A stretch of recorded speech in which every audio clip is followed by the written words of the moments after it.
to say something. You like jazz? Là ai tập lực tục khát lắm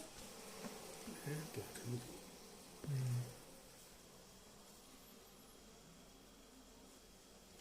khát lắm cái gì đấy khát với cái này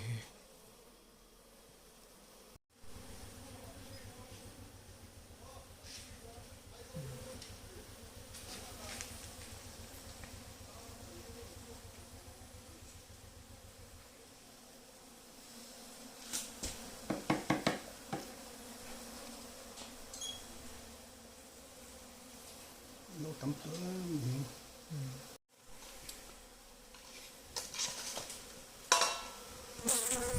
rút tháp cái tháp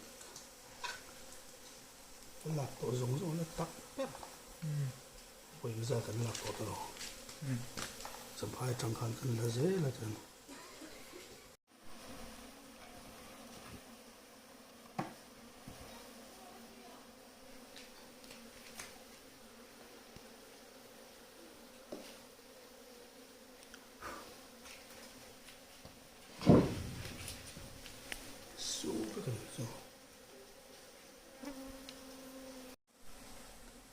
ôi no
kaso ti kan na sa mama no mi pa ama kay dabang shin ka siya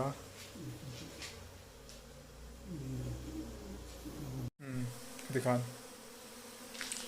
đó di kalom wow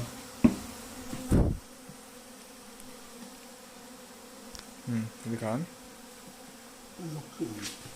di kan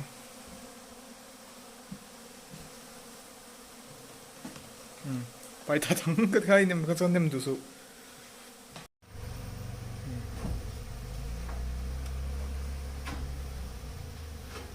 cái nó số khoai số draw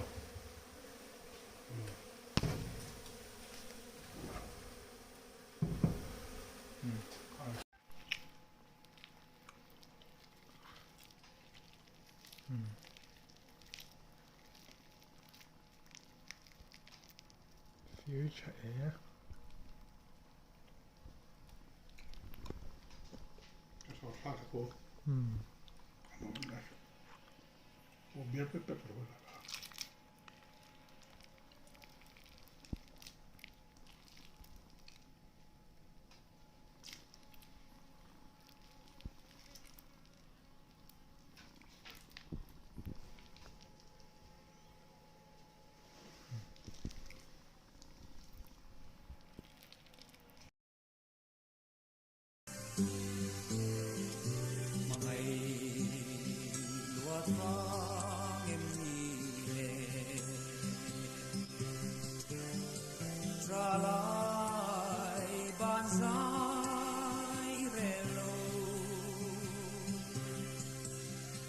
Suy thắng và ta to tae lim ten len sai rel toro lim lai puanam achul turfi kadon ngam lo